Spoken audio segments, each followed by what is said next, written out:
O si Dios es tan bueno, ¿por qué permite tal y tal otra cosa? Entonces, a veces es bueno que nos hagan preguntas que en el momento no sabemos qué decir o qué responder para que eso nos lleve a buscar de Dios. ¿Estamos de acuerdo? ¿Me estáis mirando a mí o estáis mirando a los que entraron? Estáis mirando aquí, ¿verdad? Bien, perfecto. Hasta que la iglesia se vio confrontada con alguna herejía peligrosa, no empezó a darse cuenta de las riquezas de la ortodoxia. Es característico del cristianismo que siempre puede producir nuevas riquezas para hacer frente a una nueva situación. Es bueno que en algún momento de tu vida alguien, un amigo, un vecino, un familiar o quien sea, te haga una pregunta que tú digas, mira, sinceramente en este momento no tengo ni idea qué decirte. Y tienes que acostumbrarte a decir, en este momento no sé qué decir. Déjame que estudie, déjame que prepare, déjame que pregunte, etcétera. Pero no pienses que todo lo que te va a preguntar la gente vas a tener la respuesta inmediata. De hecho, ustedes saben que hay unas chicas en la Biblia que eran las famosas, en su día hablé de ellas, ¿no? Las hijas de Zelofajat, que vinieron un día a Moisés y le hicieron una pregunta a Moisés, el gran varón de Dios, y Moisés dijo, tengo que orar, tengo que consultar con el Señor, porque ni Moisés en ese momento sabía qué responderle a estas chicas. ¿Qué te parece? Preguntas que a ningún hombre jamás le había hecho a Moisés. Estas chicas se atrevieron a hacerla a Moisés y lo dejaron con la boca abierta, no sabía ni qué responder. Pero bueno, vamos a seguir adelante. Cuando Pablo le escribió a los colosenses, no estaba pensando en el vacío. Se puso a escribir, como ya hemos visto en la introducción, habla de los capítulos anteriores, para salir al paso de una situación bien definida. Escuchen, había una tendencia de pensamiento en la iglesia primitiva que se llamaba el gnosticismo. Sus seguidores, los gnósticos, lo que quiere decir poco más o menos los intelectuales o los librepensadores, estaban insatisfechos con lo que consideraban la ruda sencillez del cristianismo y querían convertirlo en una filosofía que pudiera estar en línea con los otros sistemas filosóficos del tiempo. Es decir, para algunas personas nuestra fe es tan sencilla que no les cabe en la cabeza. En aquella época los filósofos, y en Atenas estaba lleno de filósofos. Cuando Pablo fue allí, madre mía, se encontró con los, ustedes pueden encontrar en el libro de los Hechos, con los atenienses, los estoicos, los epicúreos, toda aquella gente que para decir que estos blancos daban 40 vueltas y preguntaban y preguntaban y preguntaban. Pues cuando empezó el cristianismo a difundirse y a extenderse el evangelio por todo el mundo conocido, pues estos gnósticos no daban crédito a que todo fuera tan fácil y todo fuera tan sencillo. Ellos querían complicar las cosas. Por eso Pablo tiene que escribir muchas cartas para responder y debatir correctamente a esta gente, ¿no? Ahora bien, Dios es espíritu y por lo tanto absolutamente bueno y la materia absolutamente mala, según decían ellos. De ahí que se deducía que el Dios verdadero no podía tocar la materia y por lo tanto no era el agente de la creación. Así es que los gnósticos creían que Dios había producido una serie de emanaciones, cada una más lejos de Dios que las anteriores, hasta que por fin hubo una lo suficientemente distante de Dios para poder tocar la materia y crear el mundo. Fíjese cómo se complicaba la vida a la gente. Ahora, hay no es una ciencia, porque realmente no es una ciencia, es muy difícil definir realmente lo que es, pero la Cábala o la Kabbalah, que es una interpretación mística de la Biblia, ellos tienen lo que se llama el árbol de la vida, que consiste en una serie digamos como de emanaciones, una serie de puentes, una serie de estaciones entre Dios y el hombre. Ponen el ejemplo, decir, bueno, imagínense que ahí en las Caletillas hay una estación eléctrica, ¿sí o no? Todo la hemos visto. Esa estación eléctrica produce 1 millón de vatios. Y salen cables de la estación eléctrica de Caletillas, pues a todas partes, incluido llegan aquí a Santa Cruz. La luz que está entrando en este momento en este salón no es 1 millón de vatios. Si aquí entrara 1 millón de vatios, salimos todos por los aires, todos reventaríamos. Si pusiéramos ahí un micrófono, una guitarra, un teclado a la pared y le sale 1 millón de vatios, pegaría una explosión que saldría al edificio por las nubes. Entonces, ¿qué es lo que hacen? Por el camino van poniendo transformadores y van bajando de 1 millón a 100.000, de 100.000 a 50.000, de 50.000 a 20.000, de 20.000, ¿verdad? Y así van bajando, y van como bajando la potencia para que cuando llegue al hogar de cada uno de nosotros, todos nuestros aparatos funcionan a 220. Entonces, lo que sale de la estación central no es lo que nos llega a la casa, es una mínima parte de lo que sale. Siempre tiene que salir más de lo que llega. Si sale a 220, no nos va a llegar a nosotros a 1.000.000, pero a la inversa sí. Entonces, algunos creen que Dios es tan poderoso, tan grande, tan sublime, tan magnífico, que es realmente imposible llegar a tener comunión y relación con ese Dios, porque como que nos mataría. ¿Qué es lo que hacen? Ellos van por el camino, para explicarnos, ¿no? Ellos van por el camino diciendo que, bueno, Dios se manifestó en esto, y esto en esto otro, y esto en esto otro, y esto en esto otro, y Cristo, según los gnósticos, fue una de las manifestaciones o emanaciones de Dios, la más distante, y por eso Él podía tener un cuerpo, pero realmente no era un cuerpo como el que dijimos al principio. Todo esto es una auténtica barbaridad. Algunos dirán, pero ¿cómo la gente se puede complicar tanto la vida? Pero esto fue antes del año 100, después de Jesucristo. Imagínense, si estas cosas no se aclaran al momento, si el apóstol Pablo, con la sabiduría y el conocimiento que el Señor le dio, no fuera capaz de taparles la boca, de hacer lo que se llama apologética, si defender correctamente los principios bíblicos, en el año 2015, siglo XXI, el Evangelio estaría totalmente distorsionado y no tendría absolutamente nada que ver hoy el Evangelio con el Evangelio que predicaba Jesucristo y los discípulos. Por lo tanto, se tuvo que defender la fe en aquel momento, se tuvo que aclarar las cosas, y gracias al Señor tenemos, por ejemplo, la carta de los Colosenses, que va en una línea, la carta a los Efesios, la carta a los Tesalonicenses. ¿Por qué hay tantas cartas? Porque en cada congregación surgían diferentes opiniones o diferentes herejías. Por ejemplo, en Colosas decían que una de las formas de acercarnos a Dios es adorando a los ángeles. Ya parece que se ha ido a la moda, pero hubieron unos años, aquí en Canarias por lo menos, en los que en algunas farolas se veía pegados unos papelitos donde daban cursos para que la gente pudiera contactar con su ángel particular y ese ángel le llevara a Dios, y de esa manera no ir directamente a Dios porque es demasiado poderoso, pero a través de un ángel como que se baja la intensidad. Se puso de moda el famoso libro o el famoso curso de milagros, ¿verdad?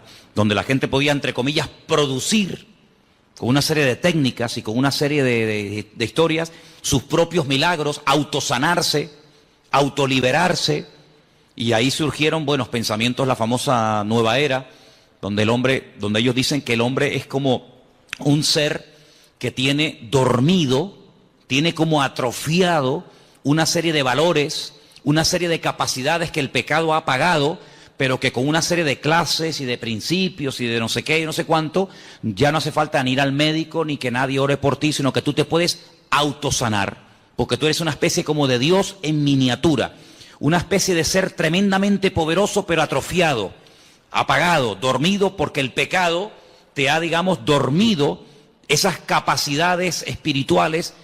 Y bueno, y la gente se complica la vida de una manera con tal de no ir a Dios, con tal de no buscar al Señor, son capaces de buscarlo donde sea. Y por eso el apóstol Pablo fue un hombre muy usado, no solamente para extender el Evangelio que nos ha llegado a nosotros exactamente igual, sino también para decirle a aquella gente las barbaridades que decían y para que hoy en día tengamos respuestas ante estas barbaridades. Entonces vamos a seguir leyendo un poquito y después nos vamos a meter en el pasaje. Los gnósticos llegaban todavía más lejos. Estamos en la primera página de los apuntes que les di. Conforme las emanaciones se fueron distanciando de Dios, se volvieron cada vez más ignorantes de Él. Y en las emanaciones más distantes se daba no solamente la ignorancia de Dios, sino la hostilidad hacia Él. Los gnósticos llegaban a la conclusión de que la emanación que creó el mundo desconocía y era hostil al verdadero Dios, y algunas veces hasta identificaban esa emanación con el Dios del Antiguo Testamento. Eso tenía ciertas consecuencias.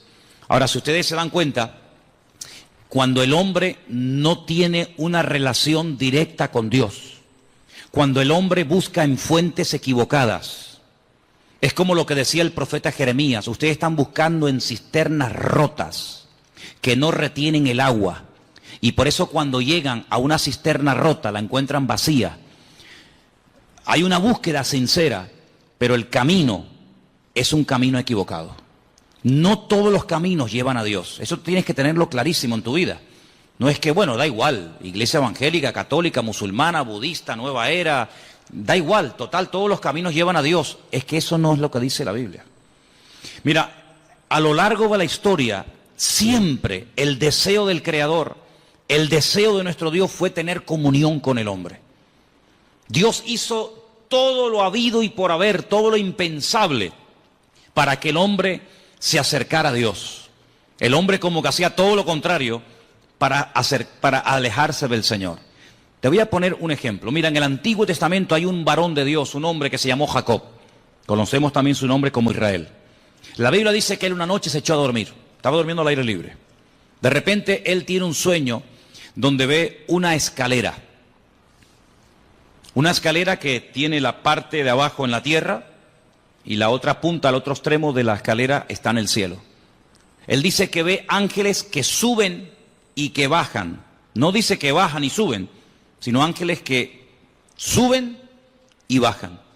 Él entiende en ese sueño, que es muy profundo para decirlo así en breves palabras, él entiende que el cielo se quiere acercar al hombre. Él entiende que el Creador quiere volver a tener comunión con el hombre la cortó, el hombre se desconectó de Dios, el hombre se independizó de Dios, para que me entiendan. Porque cuando Dios creó al hombre, lo creó con la capacidad de rebelarse, de separarse de su Creador. ¿Por qué Dios lo hizo así? Solo Dios lo sabe. Pero una de las razones elementales y básicas de por qué Dios le permitió al hombre rebelarse contra su Creador es por una sencilla razón. Porque Dios no quiere amor a la fuerza. Si tú no me amas, yo no te voy a obligar a que lo hagas. Si tú no me quieres servir, yo no te voy a obligar a que me sirvas. Si tú no quieres estar conmigo, yo no te voy a obligar a que estés. Yo te voy a crear con la capacidad de rebelarte, con la capacidad de distanciarte de mí. Y el hombre utilizó esa capacidad como ser perfecto que era, porque si no tenía esa capacidad, luego no es perfecto. El hombre utilizó ese libre albedrío, esa capacidad y se desconectó de Dios. Claro, las consecuencias fueron terribles. Dios le dijo, bueno, pues si en este lugar que yo lo he creado para ti y no tienes que hacer absolutamente nada para subsistir, sino que yo te lo he dado prácticamente todo hecho. Fijaros que el hombre ni tenía, hermanos, que matar animales para poder comer. El hombre no fue creado para matar, por eso el hombre tiene que utilizar armas. Los animales, cada uno tiene sus armas de defensas, ¿verdad? Unos tienen cuernos, otros tienen garras, otros tienen veneno. El ser humano no tiene nada, porque el ser humano no fue diseñado para matar. Por eso el hombre tiene que usar una pistola, un palo, una piedra, una escopeta, un rifle, porque el hombre no tiene la capacidad por sí misma de matar a otro ser humano, porque no tiene ninguna arma poderosa. Ahora, fijaros qué interesante, cuando el hombre se desconecta de Dios, Dios lo tiene que echar de aquel lugar perfecto y de armonía que todos conocemos como el Gan Edén, el jardín del Edén. Y cuando sale de ese lugar, él se percata, él se da cuenta de todo lo que ha perdido. Ahora el hombre tiene frío, ahora el hombre tiene calor, ahora el hombre suda. Sudar significa perder humedad, con la capacidad de poder deshidratarte. La mujer comienza a sentir dolores. La mujer no fue creada para tener la menstruación todos los meses. En el momento en el que peca, comienza a experimentar el hombre pérdida de humedad y la mujer pérdida de sangre todos los meses. La tierra se le vuelve en su contra. Los animales que antes dominaba, ahora en cierto sentido tiene que cuidarse de ellos porque le pueden quitar la vida. Y así una serie de consecuencias terribles. Pero a pesar de eso, Dios no se desentendió de la raza humana. Dios no dijo, bueno, ustedes no quieren estar conmigo, ahí se quedan. Sino que el hombre sigue, permítame la expresión, detrás del hombre, buscando al hombre. Les habla a través de Noé, pasan de Noé. Les habla a través de Abraham, pasan de Abraham. Les habla a través de José, pasan de José. Les habla a través de la ley de Moisés, pasan de la ley de Moisés. Y así a lo largo de la historia, hasta que personalmente Él se humana, Él se encarna y viene, dice, y habitó entre nosotros y vimos su gloria. Bueno, Ya después de tantas manifestaciones del amor de Dios y de tantas oportunidades, el hombre habrá entendido que no se puede esconder de Dios. ¿Qué es lo que hacen? Matan a su hijo, creyendo que de esa manera ya Dios va a cesar en esa ansia, en ese anhelo de buscar constante y permanentemente el hombre. Nada más lejos de la realidad. Lo matan y el Padre dice en Romanos capítulo 8 que a través del poder de su Espíritu Santo resucita a su Hijo al tercer día. Luego la muerte no acabó con Cristo, la muerte fue el inicio de una etapa nueva, donde ahora ya no va a estar bajo la ley de un antiguo pacto, sino la ley de un nuevo pacto. Vienen los apóstoles, vienen los discípulos, vienen los padres de la iglesia, a lo largo de la historia, siglos y siglos y siglos y siglos. Dios continuamente buscando al hombre. El hombre inventando todo tipo de excusas, todo tipo de herejías, todo tipo de barbaridades, que si él no murió, que si él se desmayó, que si María Magdalena se equivocó de tumba, que si los discípulos robaron el cuerpo, que si se equivocó de no sé qué, que si no tenía cuerpo, que si no tenía espíritu, una detrás de otra. Pero sin embargo Dios, en el anhelo y en el deseo de buscar al hombre, hoy en día sigue tocando y llamando a la puerta de los corazones. ¿Para qué? Para tener comunión, para tener relación contigo y tú con Él. Y de esa manera poder descubrir el propósito de tu existencia. Y no pasar por esta vida sin saber qué hago, a qué me dedico, a dónde voy. Sino que sepas en todo momento por qué el Señor permitió que tú nacieras y que tú existieras y que tú estuvieras en este planeta un periodo muy corto de tiempo, muy corto, porque la vida es algo tremendamente efímero, algo tremendamente corto, que pasa así, y cuando te das cuenta, ¡pum!, se te fueron tus 80, tus 90 años. Pero el objetivo no es vivir en esta tierra por la eternidad, sino prepararnos para retornar al Creador y tener este tiempo como una especie de escuela, de preparación para lo que realmente es la vida verdadera, que es la vida eterna en la presencia del Señor. ¿Te das cuenta? Entonces, el diablo ha intentado por todos los medios, habidos y por haber, cegar. Que la ignorancia sea la tónica habitual del ser humano. Que no lea la Biblia, que no se acerque a Dios, que se acerque a otras cosas, que tenga todo tipo de experiencias y de sensaciones, menos la búsqueda sincera y genuina de buscar a Dios. Pero vemos en la palabra de Dios que el hombre sigue y sigue y sigue y sigue rebelándose contra el Creador, pero todos aquellos que le reconocieron, les dio el derecho de tener un título que solamente llegó a tener un pueblo en la tierra, y es la de ser llamados hijos de Dios. ¿Cuántos dicen amén? Así que ya Dios no podía hacer nada más. Ahora, vamos a seguir leyendo un poquito más adelante los apuntes que les he dado, porque hay una expresión que se usa que se ha mal interpretado hasta el punto de decir, y te dicen, no, es que la Biblia lo dice, que Jesucristo, escuchen bien porque esto es muy sutil y ustedes tienen que tenerlo muy claro, que como Dios sabía que el hombre iba a pecar, porque Dios lo sabe todo de antemano antes de que ocurra, ¿sí o no? Dios es omnisciente, todo lo sabe, nada le sorprende. Ya Dios había creado en un principio, antes de la creación del universo, a Jesucristo, y lo tenía como preparado, lo tenía como reservado, para que cuando el hombre pecara, como nada podía redimir al hombre del pecado, sino solamente a través de la sangre incontaminada y limpia y pura del Señor, pues ya Él lo tenía preparado desde antes de la fundación del mundo para que muriera por nosotros. ¿No se pueden ustedes imaginar la cantidad de gente que cree eso? Que Jesucristo es el Salvador, que murió por nosotros, que resucitó en una cruz, que Él ascendió a la diestra de Dios Padre, que volverá, que reinará, todo eso, pero con algo muy sutil, y es que dicen que Jesucristo no es Dios, sino que Jesucristo es un ser creado. Eso significa, como una vez un señor vino aquí y lo tuve que expulsar de la iglesia, porque eso es una auténtica herejía, que si Dios creó a un arcángel que luego se rebeló contra el Señor y que conocemos hoy en día con el nombre de Satanás, que en un principio no era Satanás sino Luzbel, ¿verdad? Ese lucero, significa que si Dios lo creó a él y creó también a Jesús, hay un parentesco, porque son hijos del mismo Padre, tanto uno como otro, y ahí no le permití que siguiera adelante, sino dije, no, lamento mucho, si usted cree en eso, si usted cree que estos dos son hermanos, esto se acabó. Hasta ahí no le permitimos. Y lo tuvimos que decir que se fuera. Pero él estaba totalmente convencido que así como Adán y Eva tuvieron un hijo bueno y un hijo malo, uno llamado Caín y otro llamado Abel, Dios también tuvo un hijo bueno llamado Jesucristo y tuvo un hijo malo llamado Satanás. Fíjate tú las barbaridades a las que llega la gente, ¿no?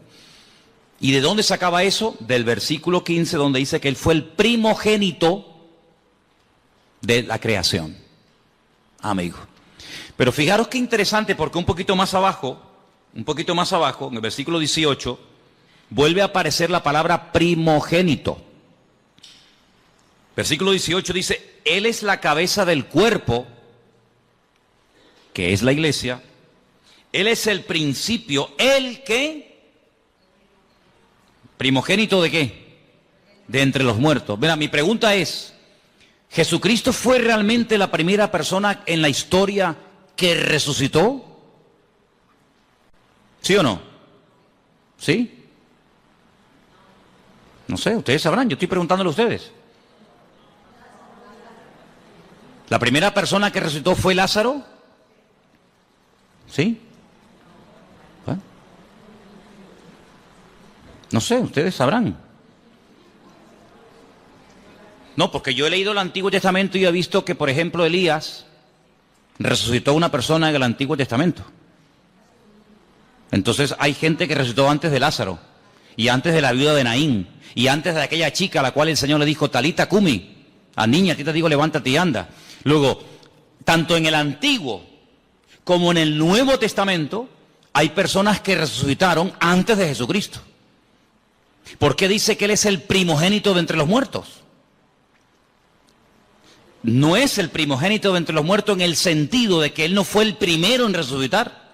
Luego, si la palabra primogénito entre los muertos no significa, y esto quiero que lo dejemos bien claro, si la palabra primogénito entre los muertos no significa que Él fue el primero en resucitar, si volvemos al versículo 15, la palabra primogénito de toda la creación tampoco puede significar que Él fue el primero en ser creado. ¿Sí o no?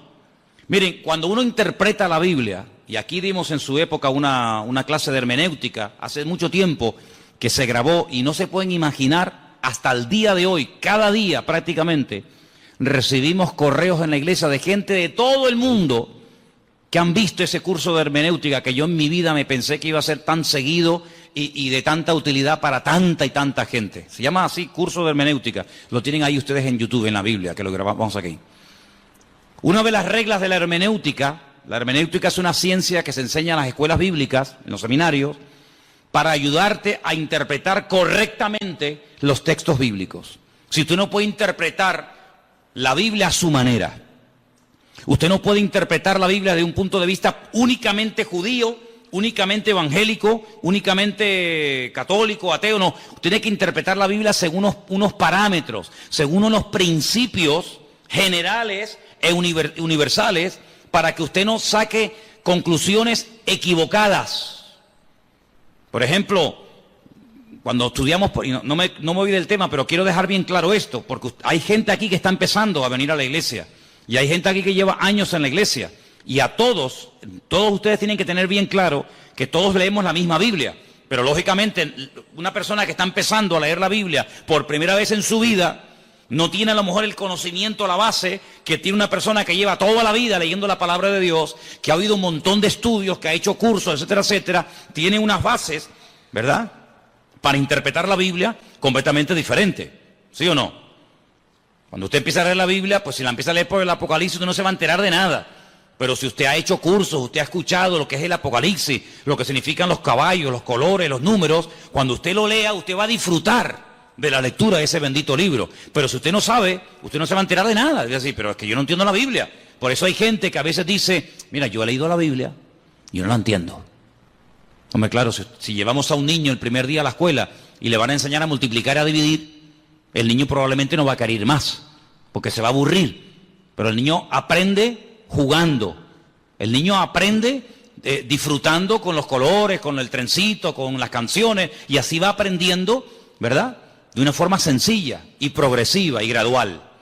Cuando vamos a la palabra de Dios, nos encontramos que hay expresiones que no se pueden interpretar literalmente. Una de ellas es la que estamos viendo. Jesucristo es, porque él está diciendo, Jesucristo es esto, Jesucristo es esto, Jesucristo es esto y esto. Y una de las cosas que Pablo dice que es Jesucristo es el primogénito de entre los muertos. Pero ya les acabo de mostrar que él no fue la primera persona en la vida, en la historia, que resucitó. Por lo tanto, no puede significar el primogénito de entre los muertos, no puede traducirse como, él fue el primero que resucitó. No. Jesucristo no fue el primero en resucitar. Mira, Lázaro, no resucitó Jesucristo a Lázaro. Si Cristo resucitó a Lázaro, ya Cristo no fue el primero en resucitar, sería en todo caso Lázaro. Bien, por la misma regla de tres, si usted empieza a interpretar unos textos, y usted se encuentra la misma expresión, pero versículos antes, como por ejemplo en el versículo 15, dice primogénito de la creación. Bueno, pues primogénito de la creación significa que él fue el primer ser creado. No lo puede traducir así. Vamos a leer según este comentario, según los apuntes que ustedes tienen ahí, qué puede significar esta expresión y después la vamos a clarificar.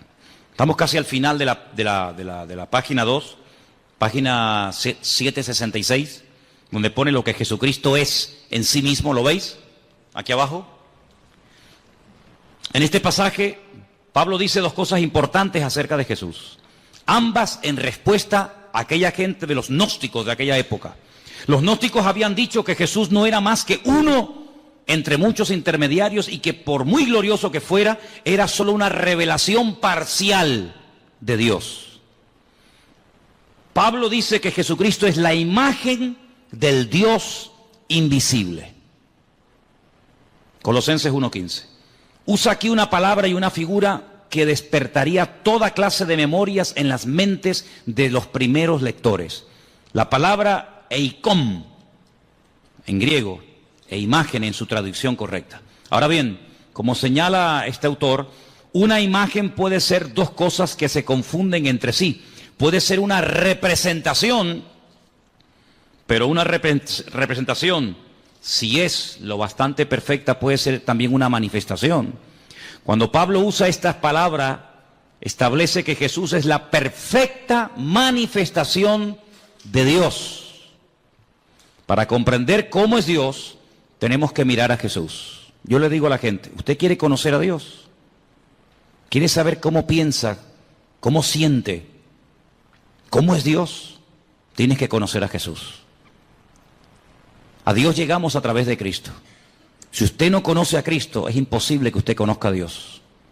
Porque Dios se manifestó, Dios se reveló a través de Jesucristo. Hebreos capítulo 1 que dice, Dios habló a lo largo de la historia a nuestros padres de muchas formas y de muchas maneras, pero en los postreros días ha hablado a través de Cristo.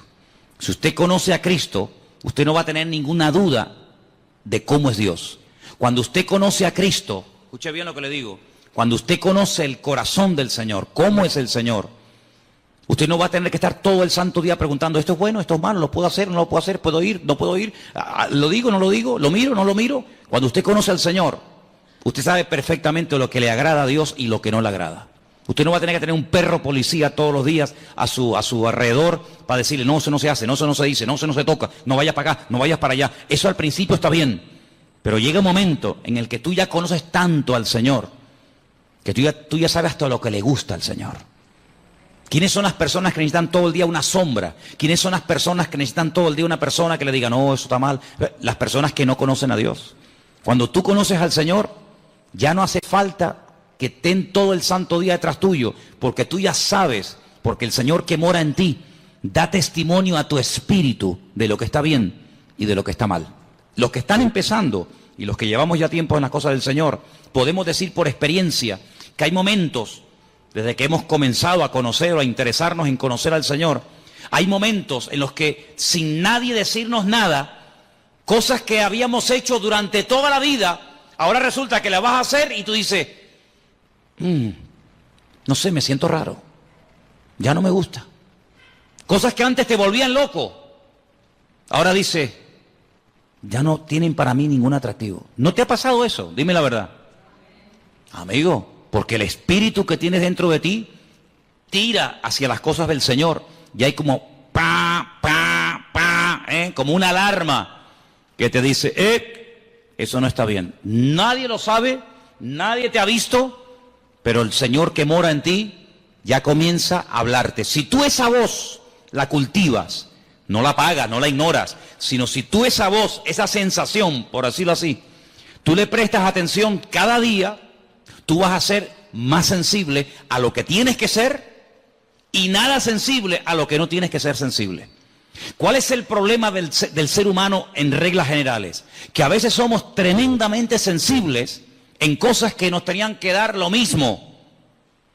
Y a lo que deberíamos de ser verdaderamente sensibles, no lo somos. Y yo creo que uno de los peores pecados que podemos cometer los creyentes, los que ya hemos conocido al Señor, es perder la sensibilidad espiritual. Porque cuando uno pierde la sensibilidad espiritual, un término que aparece en la Biblia es que llegamos a cauterizar la conciencia. Si ya pecas y no te sientes mal. Y eso es terrible. Eso es terrible. El temor de Dios, el respeto a Dios, dice la Biblia que es el principio de la sabiduría. Cuando tú comienzas a darte cuenta de que ese pecado, que para ti no era pecado, para ti era normal, porque lo has hecho toda la vida, pero ahora dice, oye, ¿y yo por qué ahora, cuando voy a fumarme un porro, o cuando voy a ver una película pornográfica, o cuando voy a mentir, o cuando voy a robar, o cuando voy a no sé qué, o a no sé cuánto, ¿por qué yo ahora me siento mal y antes no me sentía mal? Porque estás cambiando. Por eso, porque estás cambiando. ¿Y quién es el que te está cambiando? El que vive dentro de ti. Por eso dice, no entristezcas, no apagues al Espíritu Santo que mora en ti. Porque yo te digo por experiencia que se puede apagar la voz del Señor. ¿Qué dice la Escritura? Si hoy el Señor te habla, no cierres tu corazón, porque a lo mejor ya mañana te vuelve a hablar y ya no te enteras. La sensibilidad es algo que no podemos perder. Esa es una de las señales de que una persona se ha apartado del Señor, de que no está bien con Dios, que ha perdido la sensibilidad espiritual. ¿Vale? Sigo leyendo. El Antiguo Testamento, versículo donde pone la A, y la literatura intertestamentaria, si lo que está entre el Antiguo y el Nuevo Testamento, tienen mucho que decir acerca de lo que es la sabiduría. Bueno, vamos a leer un poquito más adelante porque yo lo que quería que ustedes vieran acerca de lo que significa verdaderamente aquí. Perdón, vamos a la página 767. Vamos a esa página, por favor. Lo que Jesucristo es para la creación. Él es el primogénito de toda creación. Debemos procurar darle el verdadero sentido a esta frase. Como aparece en la Reina Valera, podría querer decir que el Hijo fue la primera persona que fue creada. No. Usted sabe lo que a mí me atormentaba cuando yo comencé a venir a la iglesia. La pregunta que a mí me volvía loco. Ya gracias al Señor eso ya ha pasado a la historia, pero yo era una cosa que era algo como una obsesión, era algo que me volvía loco. ¿De dónde salió Dios? ¿Quién lo creó? Yo daba para atrás, marcha atrás, ¿no? Iba para atrás, iba Jacob, Abraham, Noé, Adán, iba para atrás. Decía, ¿de dónde salió Dios? ¿Quién lo creó? Claro, más loco me volvía si yo decía, bueno, lo creó fulano de tal. Otra vez volvemos al lío. Y a fulano de tal, ¿quién lo creó? Era algo increíble. ¿Quién te puede explicar? Yo no soy capaz de hacerlo. ¿Quién te puede explicar que a Dios no lo ha creado nadie? Que Dios siempre ha existido y siempre existirá. ¿Quién te puede explicar eso? Yo no. ¿Sabes cómo se acepta eso? Por fe. Señor, yo no sé todas las respuestas, pero yo solamente sé una cosa, que tú existes y tú eres mi Dios. ¿Quién le puede a usted explicar el concepto que los cristianos llaman Trinidad? Padre, Hijo y Espíritu Santo. ¿Quién le puede a usted explicar eso? Que si el huevo, que si el agua, que si la metes en la nevera se hace un cubito de hielo, que si la pones al fuego se evapora y si la bebes es líquida. Sí, son 3 elementos. ¿Quién le puede a usted realmente explicar todo eso? Por eso Dios nos ha dado un regalo maravilloso. Yo sé que hay gente que este regalo no lo tienen. Y por eso yo le agradezco a Dios que a muchos de los que estamos aquí, Dios nos ha dado ese regalo. ¿Saben cuál es? La fe. Hay gente que tiene fe en el curandero. Y creen con todo su corazón que ese sinvergüenza, que te pide dinero, que se inventa respuesta, que se inventa que tu marido tal, que tu hijo no sé qué, que siempre dicen lo mismo. Hay gente que tiene una fe ciega en eso. Y hasta pagan dinero. Nosotros no tenemos necesidad de ir por esos derroteros ni por esos caminos, porque estamos totalmente convencidos de que Dios es un Dios que existe y es un Dios verdadero. Yo sé que Jesucristo siempre ha existido. Claro, en nuestra mente humana todo tiene un principio, todo, absolutamente todo. Y aparentemente todo tiene un final, pero en Dios, en Jesucristo, en su Espíritu no hay ni principio ni fin, siempre han existido. Es más, Pablo dice que todo lo que existe fue creado por Él, para Él y por medio de Él. ¿Cuántos dicen amén? Claro, el mundo se puede reír, el mundo puede cuestionarse. Pero bueno, hermano, que digan lo que quieran. Yo sé en quién he creído. Y yo sé que el Señor no fue creado, sino que el título primogénito de la creación, como vamos a ver ahora, esto es lo que significa. Ahí lo tenemos, al final de la página. El primogénito de toda creación. Perdón, estamos aquí. Debemos procurar darle el verdadero sentido. Como aparece en la Reina Valera, podría creer o querer decir que el Hijo fue la primera persona que fue creada, pero en el pensamiento hebreo y griego la palabra primogénito, que está ahí entre paréntesis, no tiene más que un sentido temporal muy indirecto. Hay que notar dos cosas. Primogénito es muy corrientemente un título de honor. Israel, por ejemplo, en Éxodo 4:22, como nación se le llama el primogénito, el Hijo de Dios. Lo que quiere decir es que la nación de Israel es el Hijo de Dios más favorecido. Segundo, debemos notar que primogénito es el título del Mesías. Ahí pueden leerlo en casa. Salmo 89:27. Según lo interpretan los mismos judíos, la promesa en relación con el Mesías. Es decir, la palabra primogénito es un título. La palabra primogénito en la figura de Cristo no significa que Él fue lo primero que Dios el Padre creó, lo primero que Dios el Padre hizo, sino es un título de honor, de reconocimiento, como diciendo que antes de Él no ha habido nada y después de Él no habrá absolutamente nada. Esto hay que estudiarlo con tranquilidad, en profundidad. ¿Por qué? Porque si, por ejemplo, usted tiene, no sé, la oportunidad o ha tenido la oportunidad de hablar con un testigo de Jehová, ellos dicen que creen en Jesucristo, pero como un ser que fue creado, no como un ser eterno, no como Dios, no como dice la Escritura, Emmanuel, Dios con nosotros, sino como un ser, ya digo, que fue creado, como fue creado los ángeles, como fue creado el sol, la luna, las estrellas, etcétera, etcétera. Si saliéramos a la calle y le preguntáramos a la gente, dígame algo acerca de Jesucristo, muy poca gente tiene claro que Jesucristo, como ser humano, tuvo un principio, ¿sí o no? Él nació, Él estuvo 9 meses en el vientre de su madre, María, claro, porque Él decidió nacer, Él decidió venir a este mundo. ¿Y cómo nace un ser humano? Pues a través de una mujer. No hay otra forma, no hay otra manera. Y Él decidió venir a este mundo como ser humano. Si hubiera decidido venir como Dios, no hubiera tenido necesidad de nacer como nacen los seres humanos, pero no decidió venir como Dios, decidió venir como hombre y se limitó, ¿verdad?, a las leyes que rigen a todos los seres humanos. Jesucristo tuvo que aprender a caminar como niño, tuvo que aprender a leer y a escribir, ¿sí? Tuvo que someterse a sus padres, dice la Biblia que Él se sometió a sus padres y les obedecía. Y como ser humano vivió una vida totalmente normal. Fíjense qué normal era el Señor, que en el jardín de Getsemaní, cuando uno de sus discípulos decide traicionarlo, decide venderlo, si hubiera sido un ser tremendamente llamativo, con una aureola, con una luz especial, no hubiera sido necesario que Judas, a los que venían a prenderle, les dio una señal. ¿Cuál fue la señal? ¿Cuál fue la clave que indicó a los que venían a prender al Señor que ese era el Señor? ¿Cuál fue? El beso, el famoso beso de Judas, ¿no?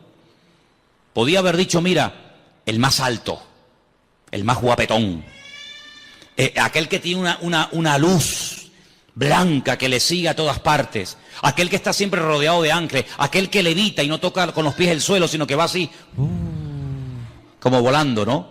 No, era tan normal,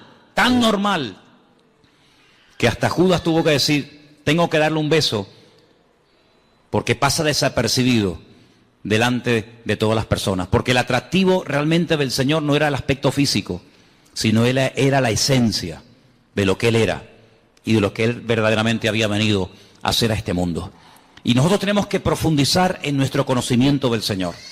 Por eso animo a los que están empezando que lean los evangelios. Tenemos 4. ¿Cómo se llaman? Mateo, Marcos, Lucas y Juan. Ahí ustedes van a encontrar cómo hablaba, cómo reaccionaba cuando lo criticaban, cómo pensaba, cómo se movía en medio de sus enemigos, cómo trataba a los niños, a las mujeres, cómo trataba a sus discípulos, cómo era intolerante frente al pecado, pero tremendamente misericordioso y compasivo ante gente que había caído, pero que les daba la oportunidad de rehacer su vida. Y ahí en los evangelios encuentras a Cristo como ser humano, pero también como un Dios perfecto, humanado, limitado entre nosotros, pero que nos amó tanto que se dejó matar. Ahora,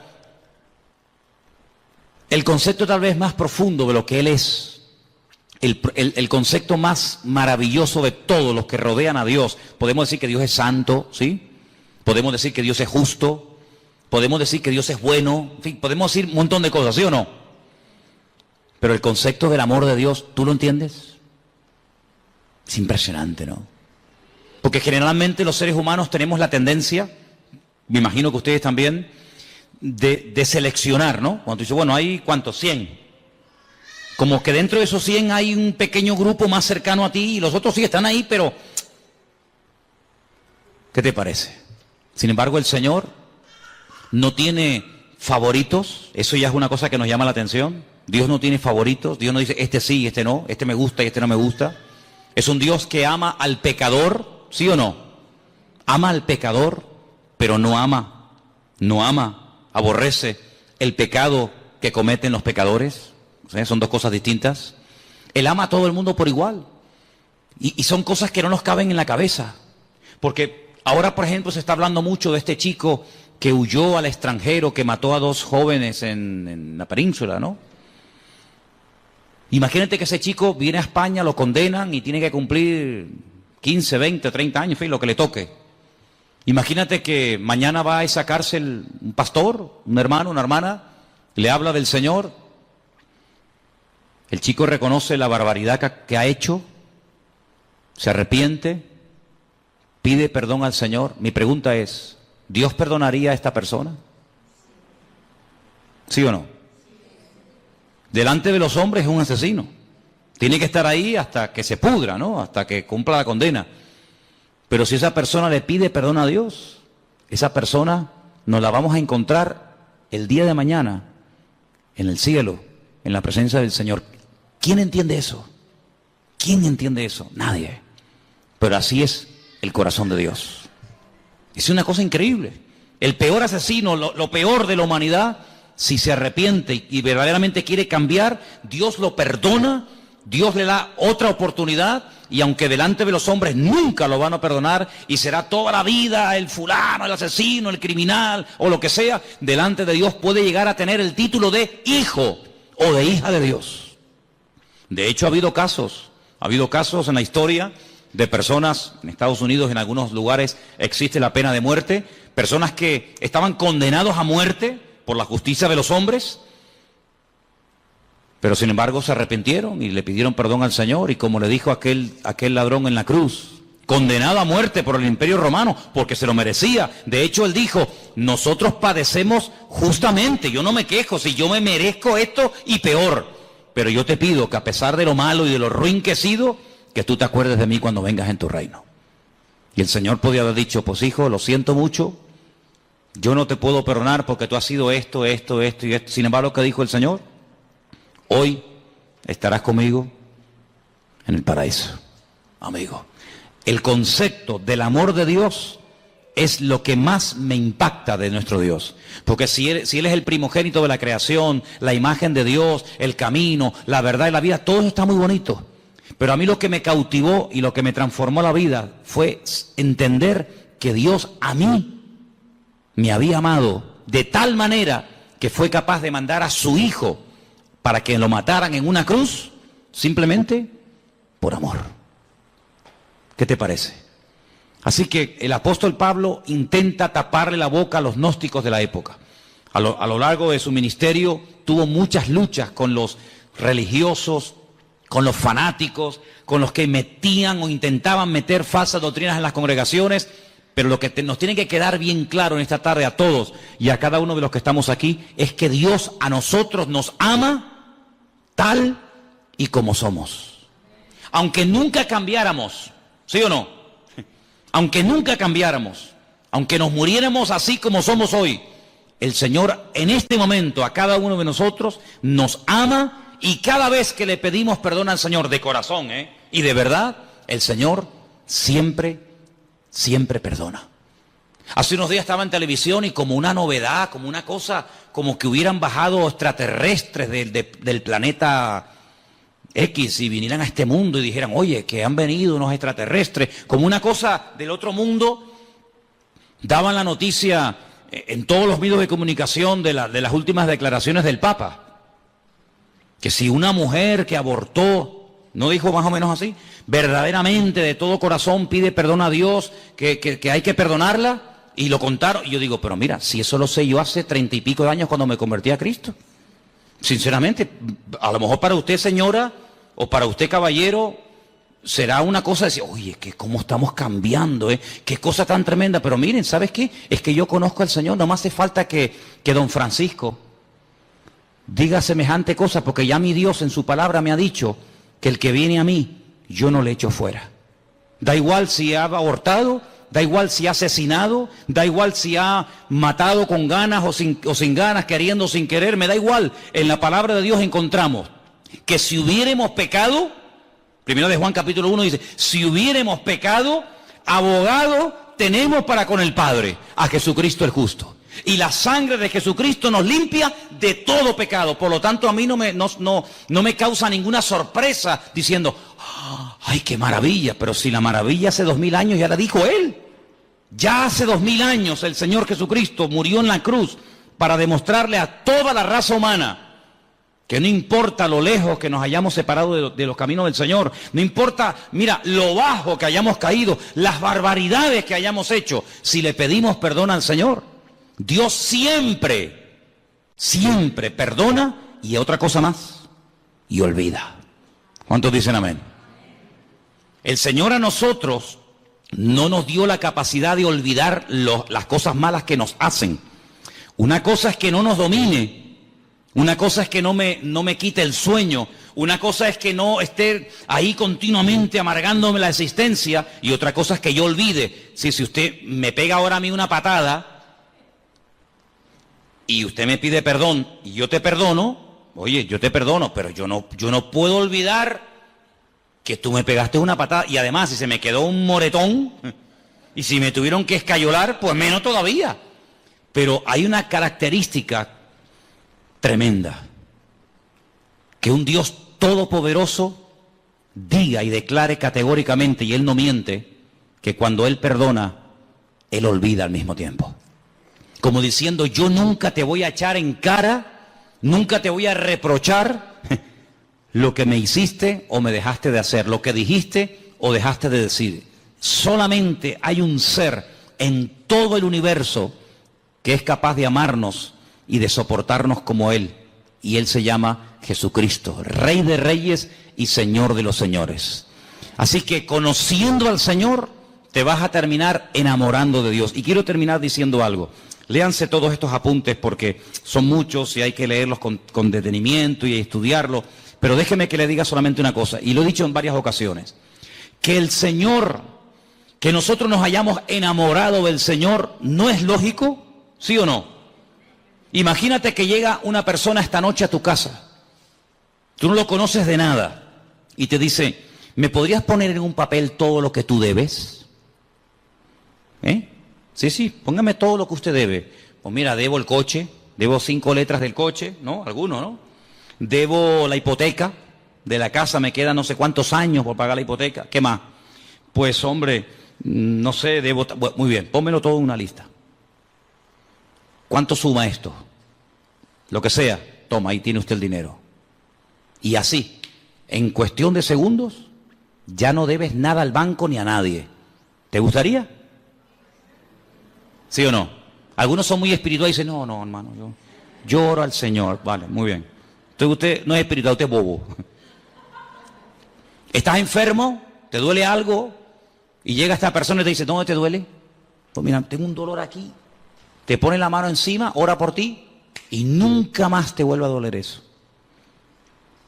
Oye, ¿tú no le tomarías aprecio a esa persona? Lógico. Cuando tienes un problema no lo buscarías a él o a ella porque te ha ayudado tanto que, oye, mira, ¿me podrías venir un momentito que te quiero hablar contigo? Me pasa esto, me pasa lo otro. ¿Quién no se puede encariñar? ¿Quién no puede apreciar, respetar? No digo enamorarse, pero respetar a una persona así, cualquiera. Bueno, pues en cierto sentido, eso es lo que el Señor hace continuamente con nosotros. Nos sana, nos fortalece, nos levanta cuando caemos, nos anima. A veces permite, fíjate lo bueno que es y lo sabio que es, que cuando ve que nos estamos un poquito medio apagando, medio quedando atontados, permite ahí una pequeña prueba, una pequeña cosita, ¿no? Y, ay, tal, ay, Señor, ayúdame. Y el Señor dice, dime, aquí estoy contigo. Fíjate lo bueno que es, que podía decir, bueno, ya no quieres orar, pues nada, no ores. Pero Él dice, le voy a poner una piedrita en el zapato, para que le haga una llaguita. Ay, Señor, mira que me salió una llaguita, sí, dime qué quieres que haga. Señor, que me sana, ahí está, pum, la sanidad. ¿Quién no se enamora de un Dios así? ¿Sí o no? A todos nos ha pasado. Pero lo que yo quiero preguntarles ahora, ¿qué vio Él en nosotros para enamorarse de nosotros? Porque ¿cómo no me voy a enamorar de un Dios que tiene estas y más características, cualquiera? Pero ¿qué vio el Señor en ti y en mí? Cuando a veces una persona que te ama te dice, qué ruinito que eres, ¿No te han dicho nunca eso? Qué malo que eres. Cuando quieres ser malo, eres malo, Cuando quieres ser buena, mira que eres agradable, Pero el Señor, a pesar de nuestras debilidades y defectos, Él nos ama. Hermanos, amemos también nosotros al Señor. Y sirvámosles con alegría, sirvámosles de todo corazón, porque es un privilegio el ser llamados hijos de Dios. Y quiero terminar pidiéndoles que hagan una reflexión. Imagínense que en esta noche supiéramos, es una hipótesis, no es real, pero imagínense que supiéramos que en este momento en la Plaza de España, allá abajo en pleno corazón de Santa Cruz, hay 8 o 10 mil personas sin hogar, sin agua potable, sin comida, sin nada, y que hay cientos y cientos de niños, pues como los niños que tenemos aquí en la iglesia, que a veces entran, salen, el otro que canta, el otro que toca los palitos, Bueno, pues eso es lo que está pasando en este momento en Europa, donde hay miles y miles, millones de personas huyendo de países que están totalmente destrozados. Y yo me preguntaba hoy, digo, Señor, si nosotros al salir del culto en esta noche, sabiendo esa situación, no se nos ablanda el corazón, entonces que nosotros nos hemos convertido sin darnos cuenta en creyentes tremendamente teóricos. Me contaba Priscila ayer que miles de familias en una pequeña isla llamada Islandia se han ofrecido a las autoridades del país, al gobierno de dicho país, para dar acogida en su casa a personas que no tienen nada, que han huido con lo opuesto y que no tienen nada. Yo me preguntaba, ¿será que lo que llamamos el estado del bienestar, no lo llaman así a cómo se vive en Europa, el estado del bienestar? ¿No será que el hecho de que nadie nos haya perseguido nunca, porque a nosotros no nos ha perseguido nunca nadie? A ningún hermano nuestro lo han torturado en una cárcel, lo han crucificado, lo han decapitado. A nadie. Lo más que nos han dicho es un insulto, lo que sea. ¿No será que todo eso, sin darnos cuenta, se nos ha vuelto en nuestra contra? Y nos hemos hecho tremendamente cómodos e insensibles ante el dolor ajeno. Pues están en Hungría, hermano, están allí en Hungría, están en Grecia, están tan lejos. Pero yo pregunto, ¿seríamos capaces, y me pregunto yo también estoy metido en el ajo, ¿seríamos capaces nosotros de decir, pero ¿por qué tienen que estar ahí un montón de familias pasando frío y hambre? Cuando nosotros somos la sal de la tierra y la luz del mundo. ¿La luz para qué es? Dice el Señor, no es para ponerla debajo de la mesa, es para ponerla encima y que todos sean alumbrados con la luz del Evangelio, con la luz de los cristianos. ¿Seríamos capaces nosotros de decir, vénganse a vivir a nuestra casa? Tengo 3 habitaciones, nada más duermo en una, ¿para qué quiero 2 habitaciones vacías? ¿Seríamos capaces de traer una familia a nuestra casa? Si no somos capaces de reaccionar ante momentos de urgencia, nuestro cristianismo es simplemente una teoría. Es simplemente una teoría. Yo sé que no es nuestra realidad social. No tenemos ahí a miles y a miles de personas acampadas, pasando frío, pasando hambre, sin saber a dónde van. Pero ¿y si fuera? ¿Y si esa fuera nuestra realidad? ¿Seríamos capaces de dar la bienvenida, la acogida, para que se quedaran un montón de gente durmiendo aquí en la iglesia o en nuestra iglesia del Puerto de la Cruz? ¿Seríamos capaces? ¿Seríamos capaces de llevarnos a un matrimonio, con hijos o sin hijos, a vivir a nuestra casa y demostrarles el amor cristiano, pero no con palabras y con canciones, sino con hechos? Y en verdad, ¿seríamos capaces? Yo me preguntaba todo eso en estos días, porque dicen que desde la Segunda Guerra Mundial, la catástrofe humanitaria más terrible es esta que se está viviendo hoy en día, donde miles y miles, y Dios está poniendo a prueba, y yo lo siento así, Dios está poniendo a prueba el cristianismo de Europa. Yo creo que Europa entró en una decadencia espiritual, pero el Señor le está dando a Europa la posibilidad.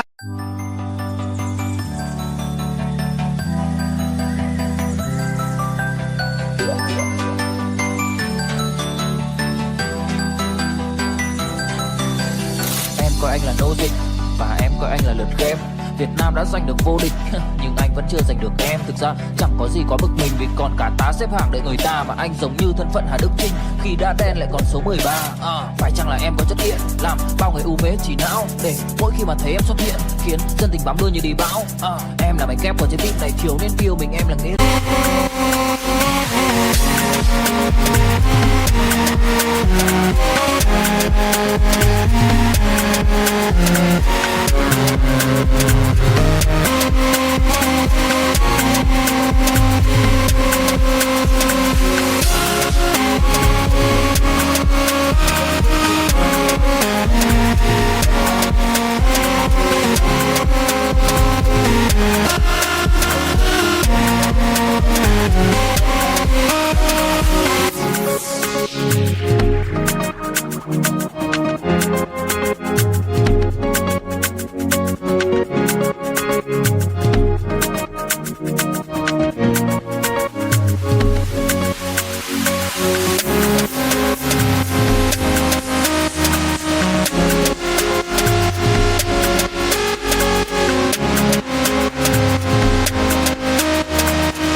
Không muốn say rượu vậy thì hả cớ gì mà chúng ta phải chia ly. Ngỡ rằng sẽ là bán kính là một nửa chiều dài vòng tròn cuộc đời sau, nào ngờ đôi ta như hai đường tiệm cận luôn luôn ở cách bên nhưng không chạm được đời nhau. Ngỡ rằng sẽ là bán kính là một nửa chiều dài vòng tròn cuộc đời sau, nào ngờ đôi ta như hai đường tiệm cận luôn luôn ở cách bên nhưng không chạm được đời nhau. Trong tình yêu còn cạnh tranh, còn anh thì ngây ngô chẳng khác gì trẻ nhỏ. Như thằng Malai thì đấu với Việt Nam, anh đã hết thời gian lại còn bị thẻ đỏ. Em tớ cúp vàng khiến bao người cứ ngóng trông, sắp đặt trẻ van với điều mời sự nóng bỏng. Thích gì có đó quên de volver a ser avivada. Pero no tanto por la predicación teórica del Evangelio, sino por la predicación y el ejemplo práctico del Evangelio. Yo creo que esta es una oportunidad para que Europa se levante de las cenizas. Yo creo que esta es una oportunidad para que la iglesia en Alemania, en Hungría, en Italia, en España, que ha estado dormida durante generaciones, vuelva otra vez a levantarse y a decirle al mundo, aquí estamos nosotros los cristianos. Aquí estamos nosotros para demostrarle a la gente lo que es hospitalidad, para demostrarle al mundo lo que es amor. No, pero es que la mayoría son musulmanes. Y no es precisamente a los musulmanes o a quien sea a quien tenemos que demostrarle el amor de Dios. Porque la Biblia dice que si saludamos a los que nos saludan, ¿qué mérito tenemos? Si amamos a los que nos aman, ¿dónde estará la recompensa? El Señor nos dice que tenemos que hacer por los demás lo que nos gustaría que los demás nos hicieran a nosotros. ¿Cuántos dicen amén? ¿Qué les parece la reflexión? Yo creo que todos somos, unos más y otros menos, muchas veces egoístas. Pero esta es una prueba que el Señor está permitiendo que venga a este suelo, a este continente, para que nos demos cuenta si esos países tan prósperos son prósperos solamente porque tienen o son prósperos porque son países solidarios, países de amor. Y yo les voy a decir algo, hermanos, y lo digo de verdad con todo mi corazón. El pueblo más hospitalario del mundo no es el pueblo evangélico.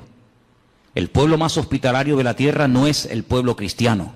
¿Sabéis quién es el pueblo más hospitalario de la tierra? El mundo musulmán. El musulmán copió esta buena característica de su padre, de Abraham.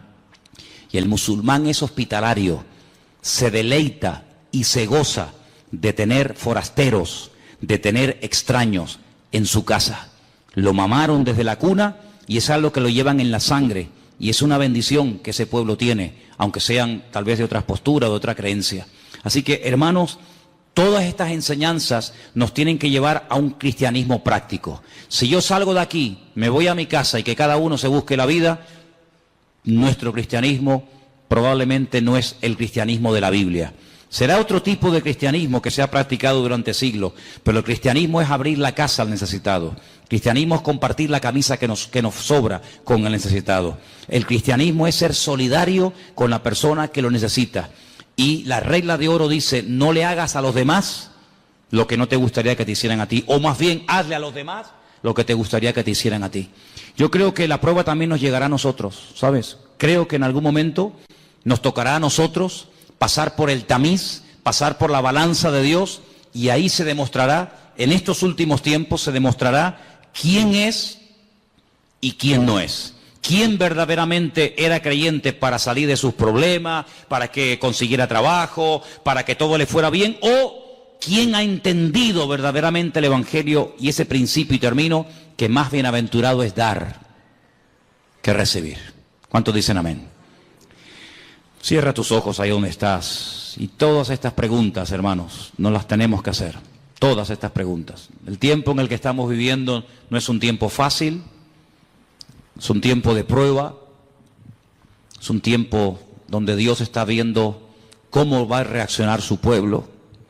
Y es la iglesia, no las naciones, no los gobiernos, la iglesia, la que tiene que tomar autoridad. Y la que tiene que levantarse ahora en pie de guerra y decirle al mundo, aquí estamos los cristianos, con los brazos abiertos, dispuestos a bendecir al mundo, dispuestos a ayudar al que verdaderamente está buscando ayuda desesperadamente. Y hay miles, millones y millones de personas totalmente desesperadas que huyen con lo opuesto. Y qué bueno sería que se encontraran con miles de creyentes que les demostraran que el amor de Dios no es teoría, es práctica. Aleluya. Señor, te damos gracias en esta tarde por todo lo que tú eres, por todo lo que tú representas para cada uno de nosotros. Te pedimos, Señor, que tú nos ayudes a manifestar tu amor de una forma práctica, de una forma visible y real. Señor, hemos creído y creído en cosas durante años, pero ha llegado la hora y el momento de demostrar verdaderamente nuestro interés, nuestro amor, nuestro apoyo al mundo necesitado y a tu obra. Te pido en el nombre de Jesús que tú nos ayudes a entender el mensaje que tú estás lanzando a la humanidad, que tu iglesia no esté dormida ni apagada, que la luz brille ahora, más que nunca, porque es ahora el momento de brillar, es ahora el momento de decirle al mundo, aquí está la iglesia, que ha estado dormida durante años, pero se levanta en pie de guerra en el nombre del Señor, y le dice al mundo, mirad a nuestro Dios, mirad a nuestro Dios, cuánto nos ama, que nos da el privilegio de poder servir al mundo, porque tú viniste a servir y no a ser servido. Ayúdanos, Señor, a conocerte, a descubrirte cada día, Y gracias por todo lo que tú eres. No tenemos palabras para describir todo lo que tú eres, todo lo que tú representas. Tu esencia es imposible con palabras humanas poder describirla. No hay concepto.